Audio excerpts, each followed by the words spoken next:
నమస్కారం, నా పేరు రాంబాబు. మీరు చూస్తున్నారు 3R న్యూస్. కొండపల్లి మున్సిపాలిటీ ఎన్నికలు ముగిసి 3 సంవత్సరాల తరువాత ఎట్టకేలకు టీడీపీ అభ్యర్థి చెన్నుబోయిన చిట్టిబాబుని చైర్మన్గా ప్రకటించారు ప్రిసైడింగ్ అధికారి. ఈ ఎన్నిక సరైనది కాదు అంటూ అధికారులు అధికార పక్షానికి కొమ్ము కాస్తున్నారు అని, ఇది అప్రజాస్వామికమని వైసీపీ కౌన్సిలర్లు వాదనకు దిగారు. ఫలితాలు ప్రకటించవద్దంటూ అభ్యంతరాలు వ్యక్తపరిచారు. ఫలితాలపై ఛాలెంజ్ చేసుకోవచ్చని ప్రిసైడింగ్ అధికారి చైతన్య వైసీపీ కౌన్సిలర్లకు సూచించారు. MP Kesineni Nani ex officio vote చెల్లుతుందా లేదా తెలపకుండా ఫలితాలు ప్రకటించడం సరికాదు అంటూ తమ కోర్టుకు వెళ్లే అవకాశాన్ని కల్పించాలని వైసీపీ కౌన్సిలర్లు వాదనకు దిగారు. ఈ నెల 9వ తేదీ సమావేశం ఏర్పాటు చేసి వాయిదా వేయడంపై కూడా పలు అనుమానాలు ఉన్నాయని, వాటిని నివృత్తి పరచకుండా ఫలితాలు ప్రకటించడం సరైన పద్ధతి కాదు అంటూ తమ అభ్యంతరాలను వ్యక్తపరిచారు.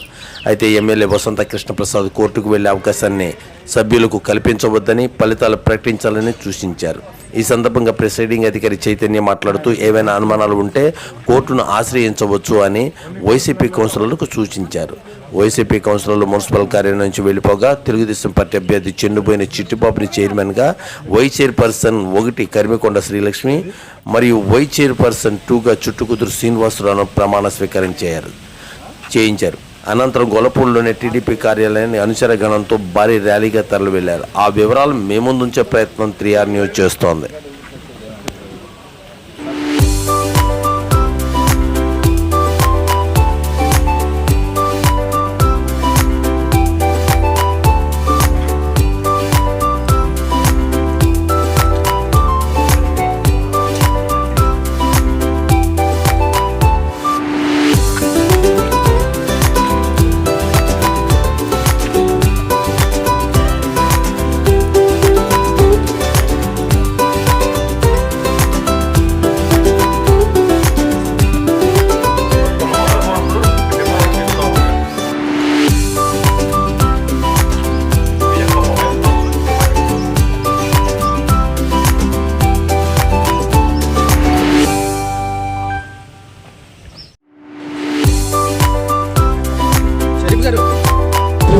నేను కొండపల్లి పురపాలక సంఘం కౌన్సిల్కు చైర్మన్గా ఎన్నికైనందున కొండపల్లి పురపాలక సంఘ కౌన్సిలర్గా వైస్ చైర్మన్ పర్సన్గా ఎన్నికైన శాసనం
తెలుగుదేశం పార్టీతోనే సాధ్యం. పవన్ కుమారి ఒక మాటలో చెప్పాలంటే తెలుగుదేశం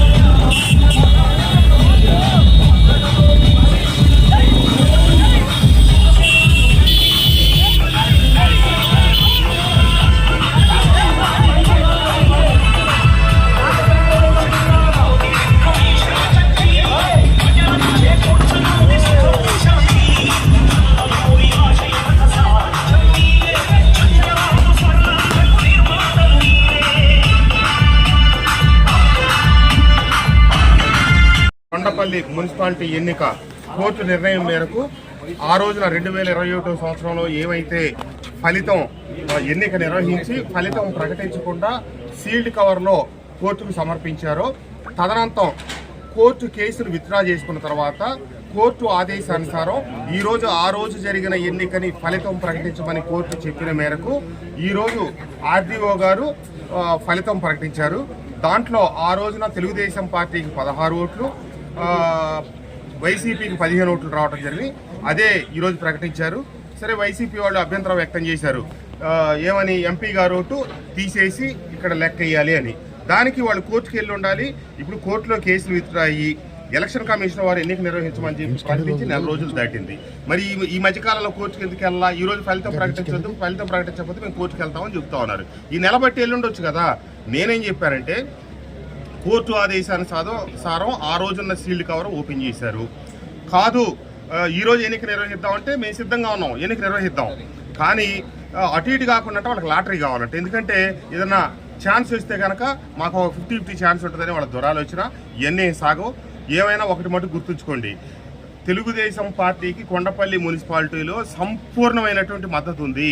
దాదాపుగా 30 గాను 20 పైచిలకు 2 వంతుల పైన మెజార్టీ మాకుంది. ఎందుకంటే నాతో పాటు ఒక 5-6 కౌన్సిలర్లు ఇటు తెలుగుదేశం పార్టీలోకి రావటం, వైసీపీ వైపు కొంతమంది కౌన్సిలర్లు బంధించడం ఇత్యాది కారణాలు ఉన్నాయి. ఇక్కడ అసలు ఏ రకమైనటువంటి కన్ఫ్యూజన్ లేదు. ముందు మొన్న వారం 10 రోజుల క్రితం ఒకసారి ఎన్నిక జరుపుతామని వాళ్ళకున్న సాంకేతిక కారణాలతో ఆ ఎన్నిక నిర్వహించడం మళ్ళీ కొద్దిగా ఆలస్యం, మళ్ళీ నోటీస్ ఇచ్చి ఈరోజు నిర్వహించారు. ఆ రోజున ఇక్కడ పెద్ద మనిషి చెప్పాడు, ఏమని, నైతిక విజయం మాదే, వాళ్ళు పారిపోయారని. ఎన్నిక ప్రభుత్వం వాయిదా వేస్తే మేం పారిపోవటం ఏంటి? ఈరోజు వాళ్ళు పారిపోయారు, మాకు పారిపోవాల్సిన అవసరం ఏంటి సంపూర్ణ మెజార్టీ ఉన్నప్పుడు? కాబట్టి రాజ్యాంగ విరుద్ధమైన మాటలు, ఏ లాజిక్కి అర్థం కాని మాటలు, మనకి నోరుంది కదా అని చెప్పి ఏది పడితే అది మాట్లాడటం. కాబట్టి అన్నీ ఉన్నమ్మా అణిగిమణి కూర్చుంటే ఏమీ లేనమ్మా ఎగిరెగిరి పడిందంట. కాబట్టి 20 పైగా కౌన్సిలర్లు మద్దతు ఉన్న మేము పారిపోవాల్సిన అవసరం ఉంది. మేమెందుకు పారిపోతాం? మేము అన్నిటికీ సిద్ధంగా ఉన్నాం. కోర్టు ప్రకటించిన ఫలితానికి సిద్ధమే. రేపు మళ్ళీ కోర్టు వారు దీంట్లో కలగజేసుకొని మళ్ళీ ఒకసారి ఎన్నిక నిర్వహించమన్నా దానికి మేము సిద్ధంగా ఉన్నాం. కాబట్టి కొండపల్లి మున్సిపాలిటీ చైర్మన్గా చిన్నబోయిన చిట్టిబాబు గారు, వైస్ చైర్మన్గా మొదటగా కరిమికొండ శ్రీలక్ష్మి గారు, 2 వైస్ చైర్మన్గా చుట్టకుదురు శ్రీనివాసరావు గారు ఎన్నిక కావడం జరిగింది. ఈరోజు వాళ్ళకి ధృవీకరణ పత్రాలు ఇచ్చారు. అట్లాగే ఇప్పుడు మరికొద్ది నిమిషాల్లో ప్రమాణ స్వీకారాలు కూడా చేస్తా ఉన్నారు. ఈ రోజు నుంచి పాలక పగ్గాలు తెలుగుదేశం పార్టీ కౌన్సిలర్ చేతిలోకి వచ్చింది. ధన్యవాదాలు. చంద్రబాబు నాయుడు గారి ఇంటిని ముట్టడిస్తే ఒక యాక్ట్ చేశారు. అటువంటి చంద్రబాబు నాయుడు గారి ఇంటిని ముట్టడించే